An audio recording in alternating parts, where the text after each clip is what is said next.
Hey, what's up, everyone? Welcome to a special Burn the Wagon podcast where we're here to burn the wagon that is patriarchy, capitalism, and colonialism. We are here on MPA Res to record a special interview with my cousins. But first, we're going to get the prayer out of the way. Not out of the way. I'm going to do the prayer. You guys got me out laughing and shit. We're going to have to edit this out. Are we standing up? No. First, we want to send love to anyone suffering from domestic violence issues. We want to send love to anyone suffering from addiction issues. We want to send love to anyone struggling from being unhoused. We want to send love to our precious Mother Earth. And we're coming to you from Pomo territory. We want to send love to any of our relatives out in Gaza, Sudan, and the Congo. But to start it off today, my interviewees are my cousin Linda and my cousin Elliott. I'm going to go ahead and let Linda introduce herself and let you know where she's from, and then we're going to move it on to Elliott from there. Hi, my name is Linda Lawson. I am an enrolled member of the Manchester Pointerina Band of Pomo Indians. I currently reside here on Pointerina Rancheria, and here's Elliott. The name's Elliott Aguayo. I'm also from Pointerina, also from Dry Creek and Kishaya, but enrolled here in Pointerina. And I reside in Santa Rosa, so that's there. Did you guys grow up here on the reservation? I grew up here on the res, all my life. I moved out, I think I was 18, right after high school. Went to Cloverdale, then Santa Rosa, Roanoke Park, then Santa Rosa. But for the most part, I grew up here on the res. I moved to Pointerina in 2011. Where did you live before that? Santa Rosa. What was was there a culture shock going from a place like Santa Rosa to like a place like Pointerina, which is like, it's not way smaller, but it's pretty smaller. Yeah, I would say so. Like within like my family, or like just in as a whole, like Just, the city life and then just the city rest life, and then compared to life out here, which is like we have no stoplights, no. So that's exactly what I was talking about earlier. Definitely our rural area is not for everybody, but I like having no traffic and no stoplights, so I appreciate being able to go out and go to the city, do what I have to, my doctor, shopping, whatever, and then come back and be in Loki. Okay. What about you, Boo? When you went to Santa Rosa, was there any kind of culture shock? Well, I thought it was, when I was younger, I thought it was way bigger, right? But now that I've been there for so long, like it's small. Like I go places, for instance, like the store, the gym. That's really only where the two places I go, but I see the same people, or even out and about. You know what I mean? Yeah. But you see the same faces, and I don't know if it's just because it's those places I go to, right? But it seems small now. Then back then it seemed pretty big, like especially different parts of Santa Rosa. I'd go to Pioneer Park where my grandma stayed, and then I would go all the way to the east side where my other aunt stays, and I just thought it was pretty big, right? But now that I'm there and I'm seeing a lot of familiar faces, I'm like, oh, this is kind of small, but it's definitely way bigger than PA, bro, for sure. Yeah. Like going to Santa Cruz was a trip, because I didn't even like even things such as like the fucking bike lane, like, right? I was riding on the wrong sidewalks. Side. Yeah, you know what I mean? Yeah. Because like there's no sidewalks on the res out here. Street lights. Yeah. So like I was riding on the wrong side of the road, and some dude was like, "Get in the fucking right in the right fucking bike lane." So that was my first like introduction into Santa Cruz. It was like the second day that I lived there. So it was like that type of like just like culture shock was a trip. Just like I even said stoplights. Yeah. Like Yeah. There's you know, none up here. yeah. You know what I mean? And Just like a stop sign. driving on the freeway is a trip. Like, cause there's no freeways out here, and like driving to a place like Oakland, I did that recently for the first time, and that was a trip to me. Like all the different like exits and shit like that. Like I don't know how you guys feel about Oakland, like city driving. It could be a lot, especially if you're not, not used to that type of driving. But like, I don't mind it. I don't like to drive, but I don't mind any of that driving. Linda's a driver. She'd be driving me everywhere to all the big times, everything. I don't mind driving in the city. Elliott drove us one time and he did okay, but when we went to go dance at on MMIW Day. Yeah. At the Presidio. Oh yeah. Did I drive you? Me and Sandy. Oh yeah. I remember And you Lasha. guys We were pull. smashing. Yeah, I remember you guys pulling up, and I seen Elliott's face, and I was rigged up, and he was just looking at me. He was already, you already rigged Yeah, up on dancing yeah. with a whole nother dance group. Yeah, I Switching up with a whole nother dance group, dude. That's crazy. It's all good. It's love. He's putting his blessings in. Speaking about dancing, this is something that both of you guys said you guys wanted to talk about, and I think it's a really good question, actually. Elliott, you kind of brought this up. The earliest memories of dancing, either whether it's at roundhouse or like any type of big time, or if it was just at your family's home or whatever it may be. Tap into that earliest memory of that. Ooh, well, the roundhouse memory, it would be, man, I was raised in the roundhouse, but I don't have a good memory. But the fondest and like earliest memory I would probably have is like maybe I was 7 or 8, and all I could remember was when the feather dancers would come out, right?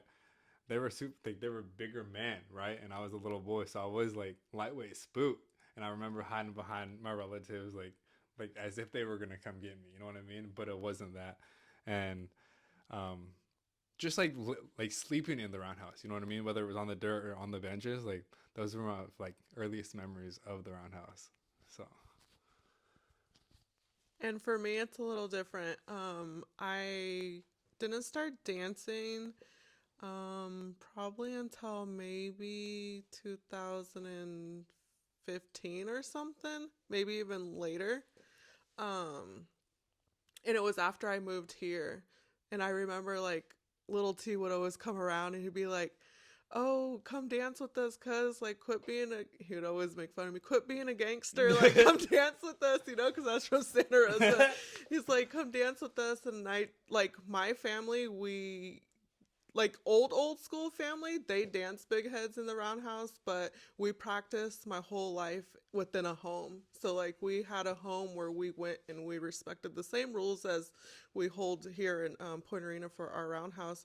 We did that amongst our family, and it was always pure. Like you had to follow the 4-day rule, and no drug and alcohol. Women can't be Kella, and just a bunch of different things kind of that we carry on here in Point Arena. So, but my best memory that I had in Point Arena Roundhouse was dancing with my Uncle Richard, because that wasn't something that we did all the time. And before him and my grandpa passed, they talked about like coming back, and like utilizing the roundhouse more. And my family has done that, but just having that, space there and being able to dance with him. So every time my family sings those songs, because I still go to our prayers that we have in the household, and whenever I hear that song, I just think back to that memory of me and my uncle dancing in the roundhouse. So I was glad to have shared that moment with him. And sorry, I have a follow up question. Just, like when you're practicing because when we go to roundhouse, right? There's feather dances, there's big heads, like you said, there's big heads. Are you in the house? Are you guys rigging up with regalia and all of that? Like, or is that? No, we don't. They do have like the singers and stuff. They have certain stuff that they wear. Obviously, they use clappers, but no one dances. Actually, this last time I was asked to dance for my family, and so I was the only dancer in the room. Wow. And to me, that just like, it was crazy because I've never seen anybody besides my uncle, but he was a singer and a dancer. So like he would dance a little bit, kind of how singers do. Yeah. But like I was full on dancing, but I wasn't like in my riggins or anything. And I am going to make something just to wear there. So far, I took just a skirt that I've never wore into the house or anything. And it's just going to be for my family's dancing. And I have a follow-up question for Boo.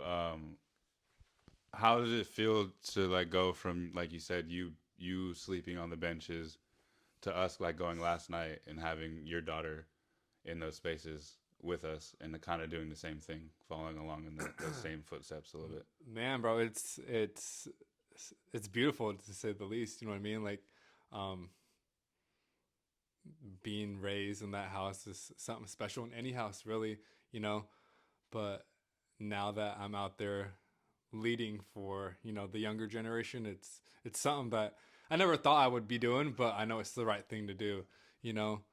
Um, and then just see my daughter there and having her see me, and I seen my dad, you know, doing his part in the roundhouse. And my dad was, you know, strictly Hispanic. You guys both know him, but he didn't, you know, he adopted our ways, and because his kids were traditional, so he was the fireman, and I see my dad do that, and now my daughter gets to see her dad, you know, be who I am right now. But yeah, it's dope, and it's dope to see like Kyle and Nons coming out together. You know what I mean? And Wobe and Swift come out together, and that's just beautiful. I mean, I should have my sister dance behind me, honestly, but you know, one day for sure, one day. And that's just like you said, it's beautiful to see the different generations of people doing it, and to be that next one. And like to dance. Like I was sitting there with Mila last night, and she like had her eyes locked in on you the whole time. She's good, bro. Yeah, I mean, yeah. she did real well. You know, She always does. She wasn't tripping. She wasn't like fussing or anything. She just like was like watching you. Yeah. And like that just shows like that's just one kid. Like obviously she's your daughter, but there's other kids in that area that are like watching you dance. Yeah. You know what I mean? So that's, to be able to do that is super beautiful. And then Linda, I wanted to ask, is it kind of hard living in the two different like not worlds, but because like Hannah Montana. because it's like, you know, like you said, there's you guys practice at home and don't really take that home, what's at home, out into other places. And then in the roundhouse, it's kind of the same thing, but the songs are heard all over the place. Is it kind of difficult living those two for different spaces? No, I would say the difficult part is watching how we do it amongst my family, and then go into the house and those same rules apply to the house and they're not being followed. So I think that would be like the toughest part for me to see, is like, okay, well, there's the reason why I feel like my family stuck to doing it just amongst themselves, right? Because they know like the evilness, and people don't 100% follow the rules. So then you have that energy brought into a beautiful place that it shouldn't be. So I don't think it's hard for me to separate it, but I enjoy both of it, and I love dancing. Are you guys ready to give up strawberries for a couple of months? Bro, my mom just sent a picture and tell me why. I'm about to go home right now. No, look at it. It's all done, bro. Yeah, the strawberries are done, and she was just making the whipped cream when I left, and it's a beautiful. I mean, 4 months. It might seem long to some, but like, it's easy. You know what I mean? It's super easy. And they're not even good right now anyway. So, like, to find them good right now in this time of the season, it's like, it's a hit and miss. So, like, S&B right now, they don't have good ones. Sorry, local S&B. Edit that out. Hold on. The swords around here. But Wallala, like, theirs are pretty good. They're pretty big. And then when I came home to drop off Kalasha after we danced, Shwoon had me two made up real quick, so I grubbed those real quick, and yeah, so I don't think it's hard. I gotta cut that part out. S&B is a sponsor. Wait. to the neck, real quick. That's wild. Just kidding. But yeah, it's beautiful. Like my earliest like memories are of watching your dad be a fireman and having Jordy rig me up in the hallway of the roundhouse back when I was like 13 maybe.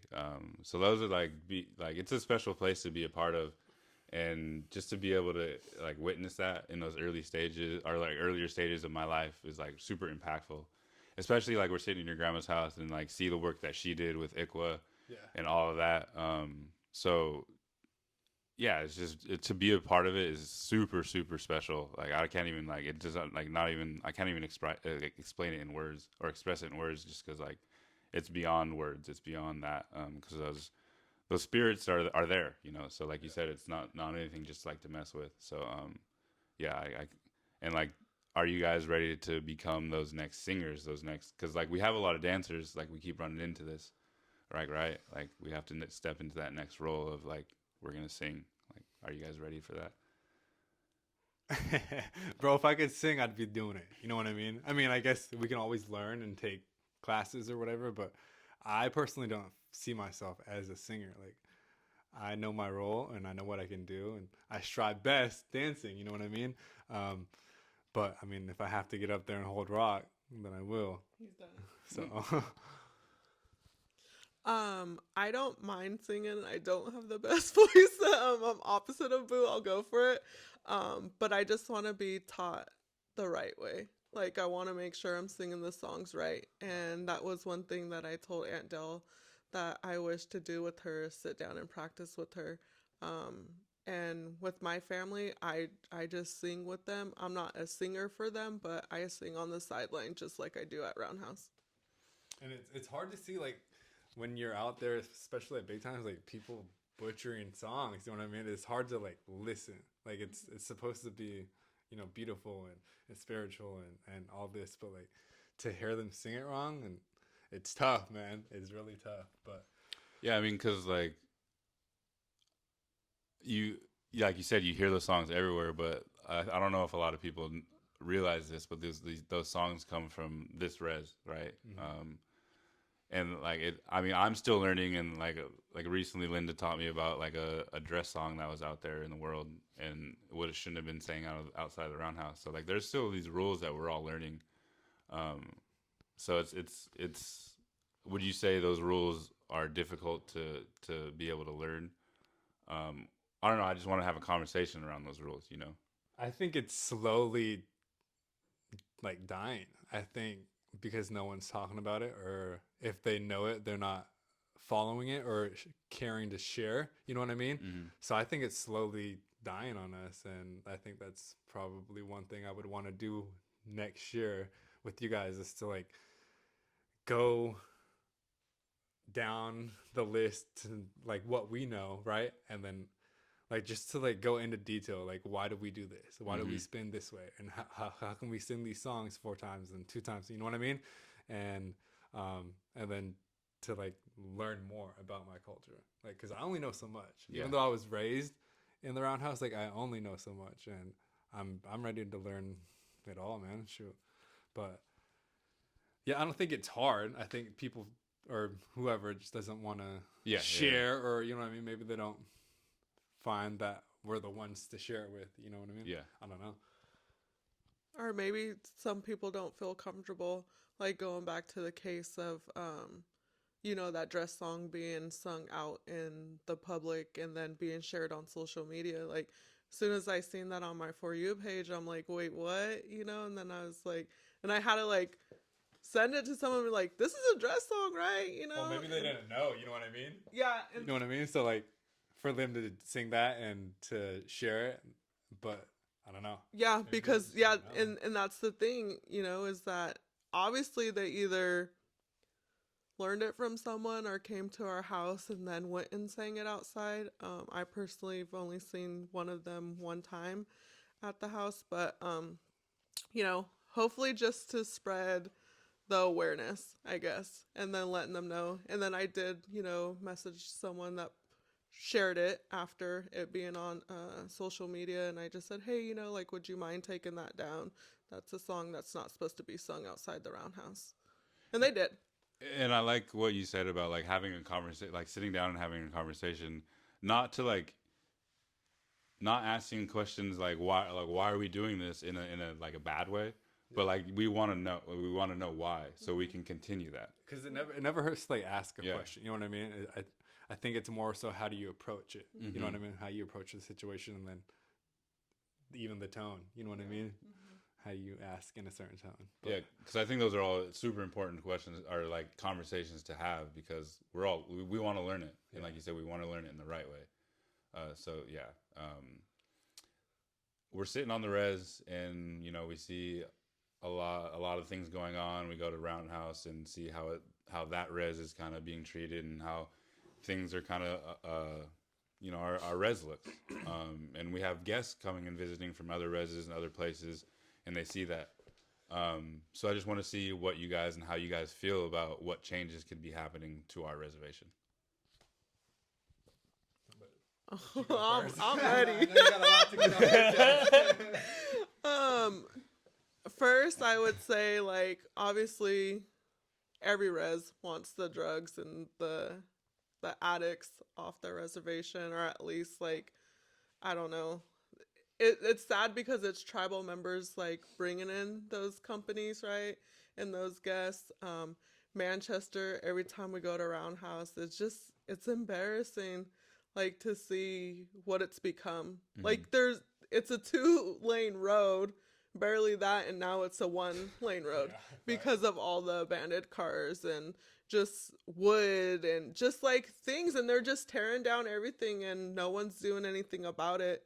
And um I used to work for the tribe, and back then like we would stay on top of it. Well, not me personally, but like the council would stay on top of like no squatters, this and that. And now it's just taken over by anyone could basically just come to Manchester Res and just pop up a place and just live there, and they don't treat it good. Like it's it's horrible over there. So those would be Yeah, it's the tough main to thing. see. And that's where I would start. It would be Manchester, bro. Like it wouldn't matter if, whether it's the road or they do got a new park, right? But I think what is the eyesore, which would be the cars and then the bushes, and you know what I mean. Like fix that first, and then you can start making fences and making it look pretty, putting some lipstick on the community. You know what I mean? Linda said she was handle it herself. Ooh, no, I'm just okay. kidding. No, just kidding. Is this a chairwoman 2025? Oh my god! Let me second that. Yeah, I think like obviously, like you said, every res wants the drugs and all that off. It's like that it's this eyesore. It's like Yeah, it's that's what it is. like it's like straight up like having guests, like inviting people, like, oh, we're gonna have roundhouses, our ceremonial, like where we pray, where like spiritual stuff happens, and then right across the street there's like tweakers, Yeah.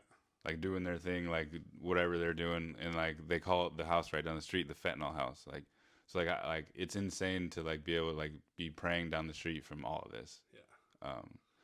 But I feel like it's a conversation to have, because we want these things to change, and we also want people to see like how they want changes too, because I want to see what people are feeling about the res too. Right. So yeah, I just wanted to see you guys. Maybe you should ask the chairwoman to come on here and see what she thinks.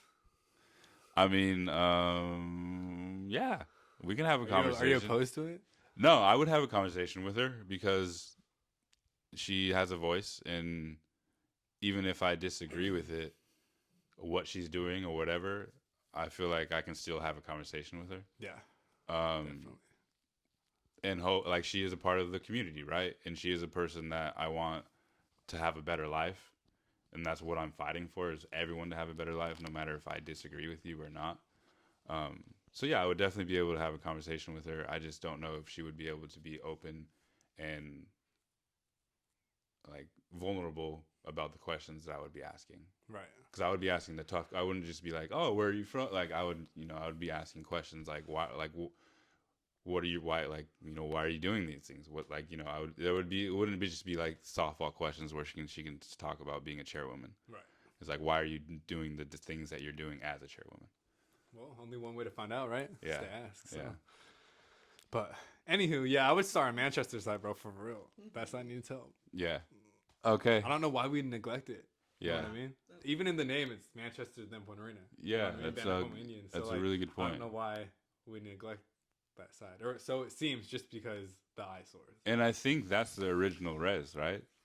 Like, because this at one point in time was a cattle farm. This got bought later in time.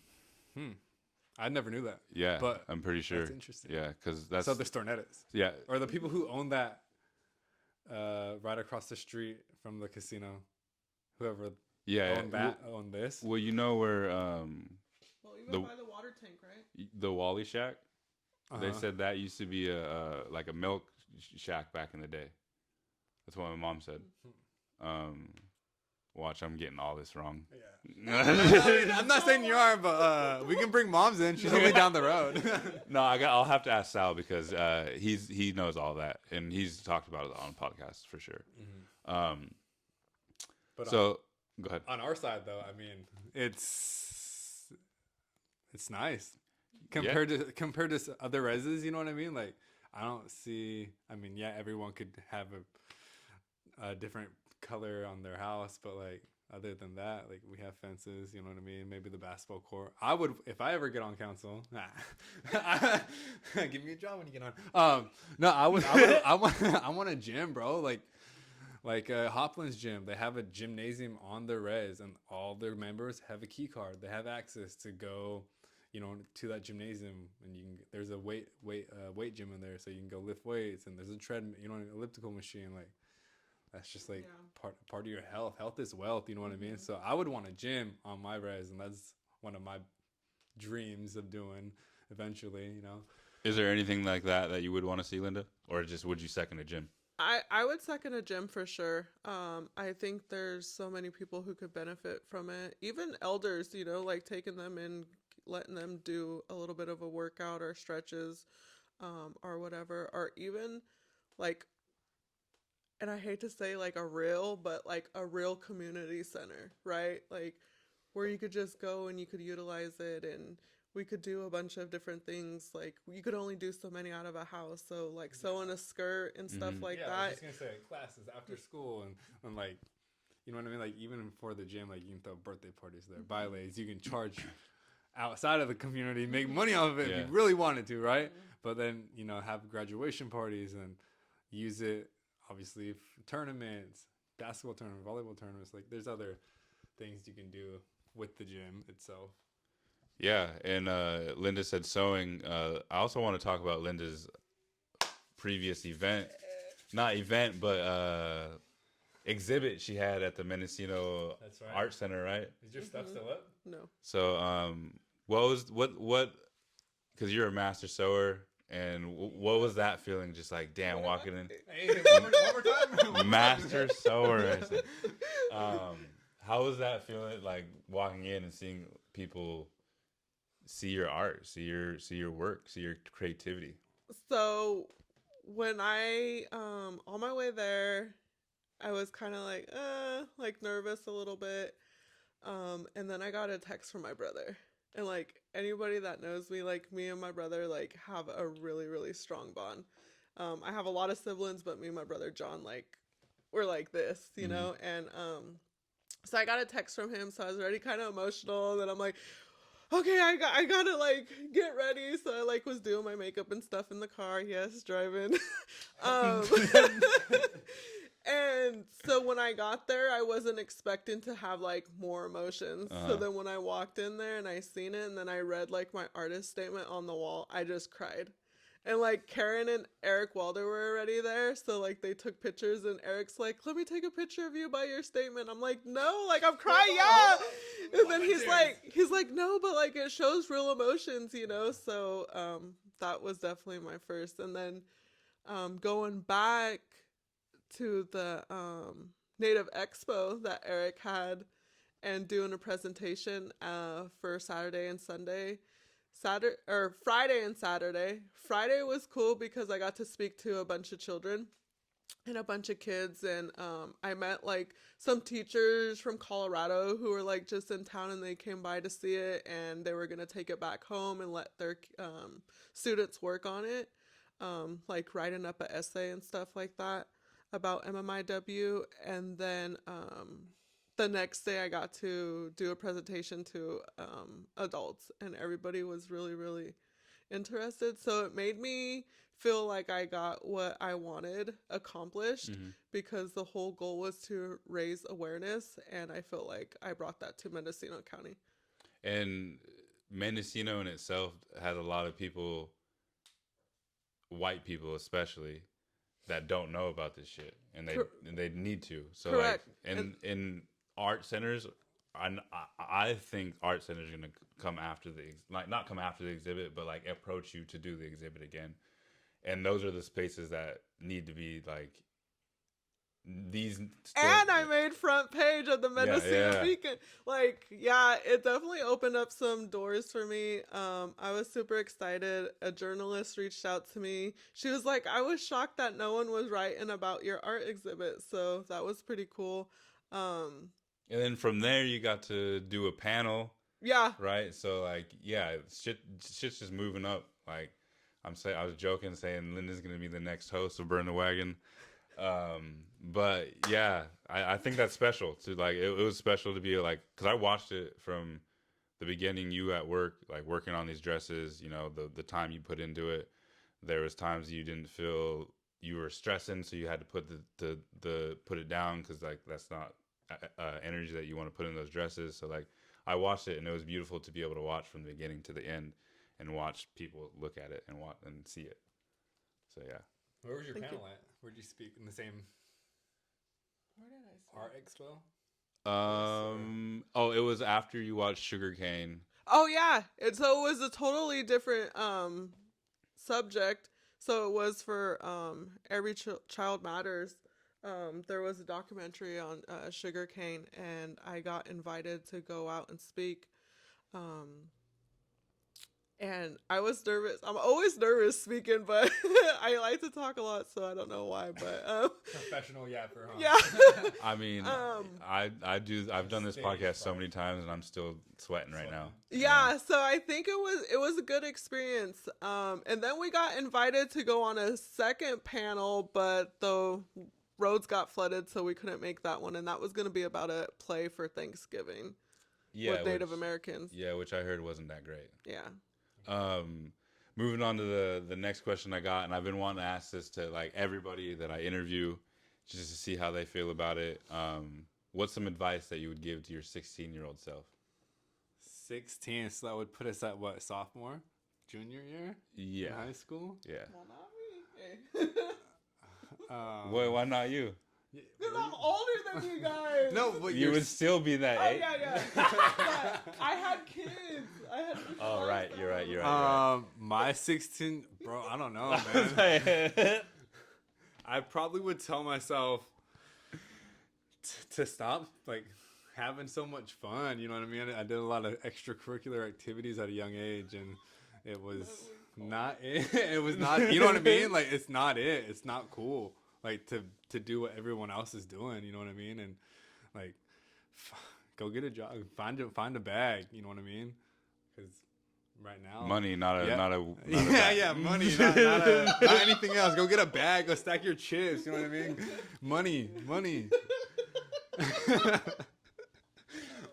Burn the wagon, baby. Yeah, no, like, find what your niche is in life, you know what I mean? And I'm still figuring that out. I don't know what I really... like my career wise, like we talked about it before, like I'm in construction, I'm doing it for however long, but like, do I enjoy it? Yes. But do I love it? No. You know what I mean? But that's what pays the bills and keeps the roof over me and my daughter's head. So, but going back to my 16-year-old self, yeah, just slow down, live in that moment and take it all in. Shoot, really.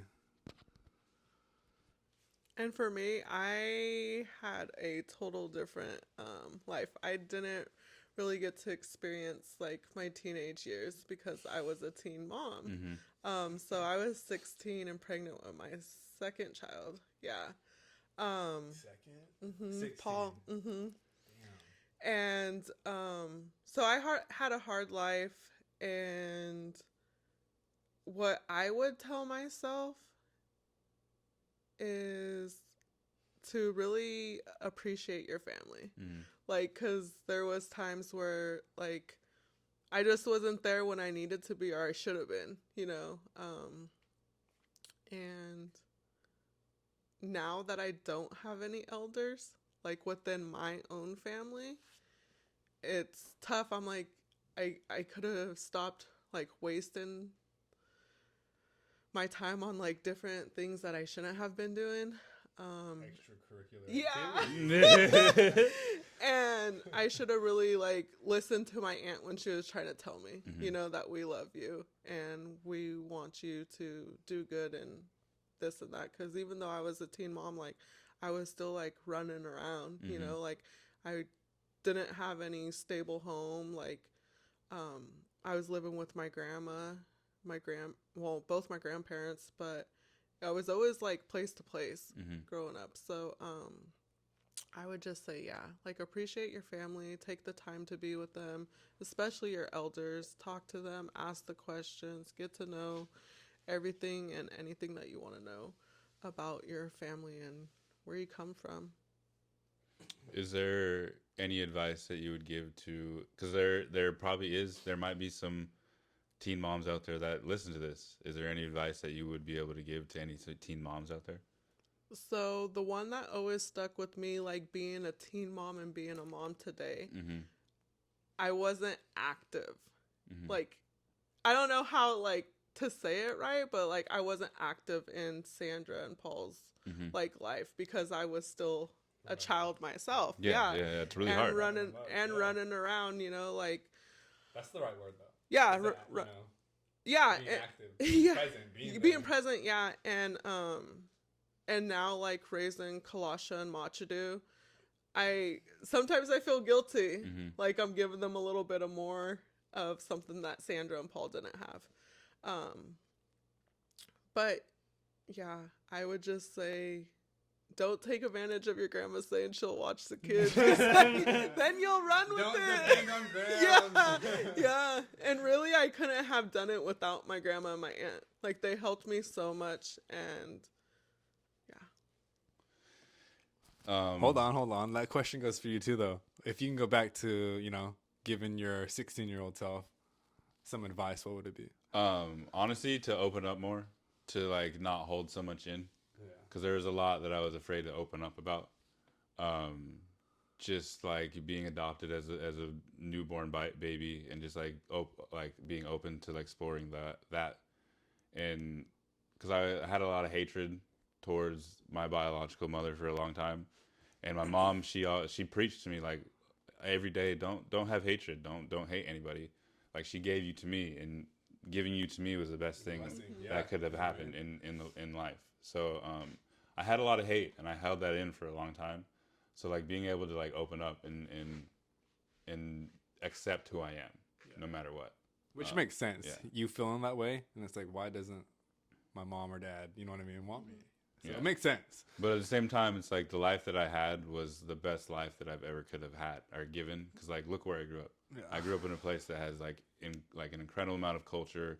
The community is amazing. Like, I could have never like asked to be from a different place. Rich in culture. Exactly. Yeah. Like, rich in culture is the richest I want to be. You know, money's cool, and we live in a capitalistic society, and we have to have it to get by. But at the same time, like, being from here is like pretty fucking dope. So thank you guys for coming on. That's all the questions I had. Unless you guys want to give some shout outs to anybody, any topics that you guys want to kind of bring up that I Shout didn't out bring our up. babysitter. Yeah. Shout out to all the babysitters Right, shout out to there. our babysitters. Shout out to our viewer, our live audience right here. We got a few if they want to come say hi. Yeah. Get on the camera. Swift, Kai, Vi, all just chilling. But yeah, Yuki Resistance. Come Yeah, sing us a Yuki song. Resistance. Yeah. Closes out, Swift. The going home song.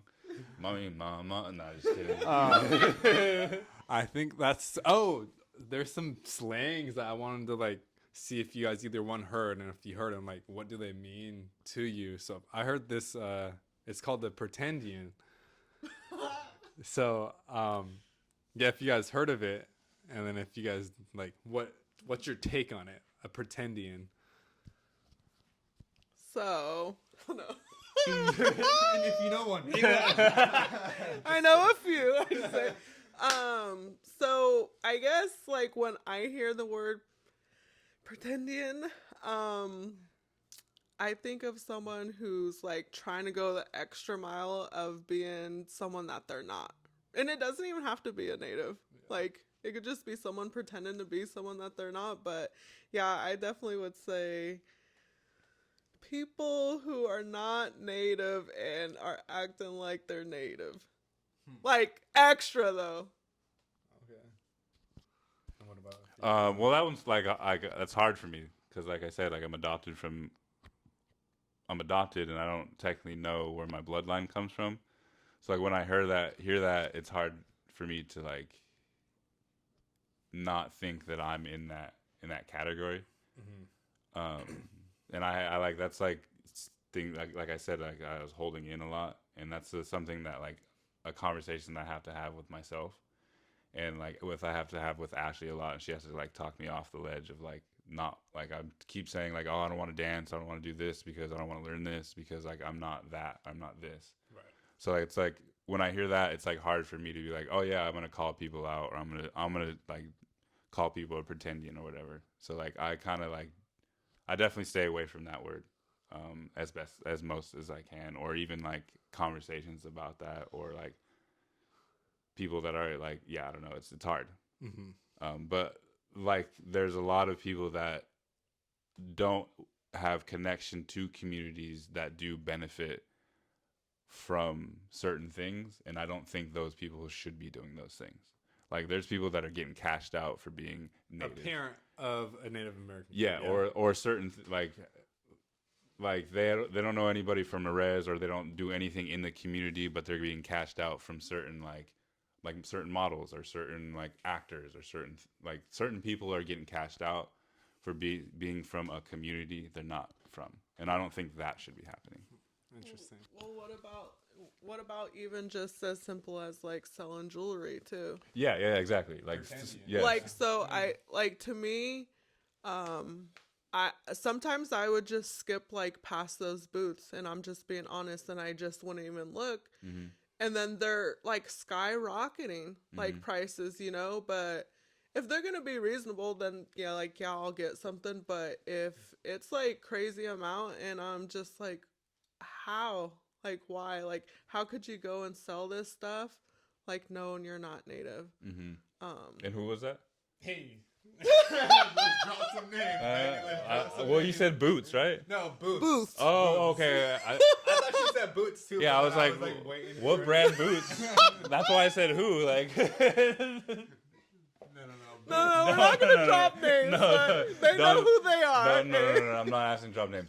I thought you said Boots. I was like, what brand Boots? Like, some ribbon boots. because then I was gonna ask about Pendleton. Like, you know what I mean? Oh, Like, yeah. So like that's why I was like, what Boots? Like,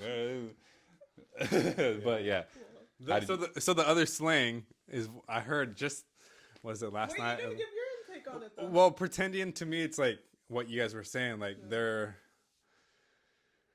either one making a penny off of, you know, our culture, our ways, or our shells, or our food, whatever, right? The booth, going back to the booth, or you know, just taking benefits of saying they're a part of a tribe when they aren't. Yeah.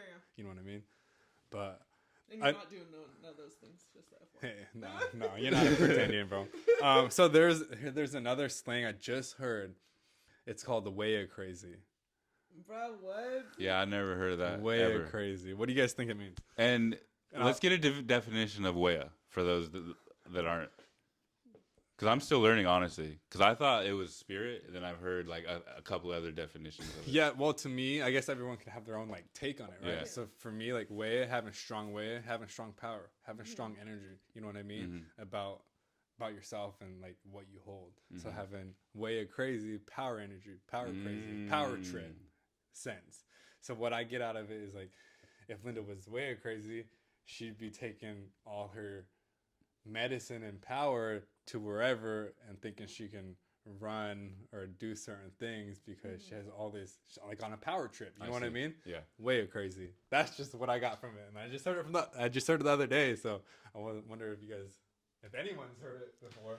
I haven't heard it, and I hope I never hear it, because I don't want anybody to mix those two things up. Way are crazy. Like, no, that doesn't even go together. Yeah. Next tap. Hey, next tap. I never heard that, honestly. And like now that you explained it a little bit more with like power crazy or power, like, you know, Power trip, yeah. power trip or power hungry. I'm the same. I hope I don't ever hear that. That's a wild, like, you know, or not hear it, but I hope I don't ever like encounter it. And I feel like I do probably all the time. I would say I've seen it. Hey. Yeah. I mean, we encounter it all the time. But yeah, But off the top of your head, could you even like see someone, or like envision someone like tripping off of like, oh, I have all this rich culture and I'm gonna go, I don't know, start a whole new dance group, for instance. You know what I mean? I feel like in this organizing, like organizing with a lot of people from artists from the Bay, from to Santa Cruz, like all over the place. Like no matter, even on like the side that we're on, like the left or whatever, or like whatever we are, woke or whatever, there's gonna be people that are like power hungry, or like there's like I experience it all, like especially with artists. You know what I mean? Artists are pretty like, their egos are pretty big and their heads are pretty, yeah, you know what I mean? Like, so like you see it all the time. Like, and I try my best not to either just be in those people's like space, just because I don't want to like encounter that, and I don't want my energy to like encounter that. So yeah, like do my best to stay away from those people, and like not even not, you know, no interviews, none of that. Just kind of just stay in my own lane where I'm at. Yeah, it's real. I think. Yeah, it is. The power trip, way crazy. Yeah, it really is real, man. I mean, and like we get in these spaces because like we were talking about earlier, money comes into it, right? And then right now it's like it's a popular thing to be Native. It's a popular thing to like think about how many shows are on Hulu, fucking everywhere. Like Native, it's popular. Yeah, it's right. Like, and it's cool because people are getting opportunities, but at the same time, like, yeah, it's a trip because people will use that, you know, and use it against you or whatever it may be. Yeah. So yeah, it's. Well, now that I got Netflix, I can go check out some new Native shows. Shout out Linda. Dark Winds is pretty good. Dark Winds. I gotta check out Reservation. Or is it Dark Winds? What? I haven't had Netflix. Before freaking Suicide I still never seen it. What, Resball? Yeah. Yeah, neither have I. But I played with a homeboy in Nevada, Reno, right? He was from Albuquerque, New Mexico. He was, I guess, the instructor or facilitator, the coach, pretty much for the opposing team. Like he showed him how to hoop. I guess the actor didn't. I don't know. Hear that? Cousin was getting recruited for the movie. No, I was on his team, but he was put. You know, just we were talking about it, and someone was like, "Yeah, he was on that Resball film," and I was like, "What for real?" And then showed me his IG and shit. But yeah, I thought it was pretty cool. Cool, hell yeah! All right, guys, I think that's all I got. Unless you guys got something else. Anything? Any shout outs?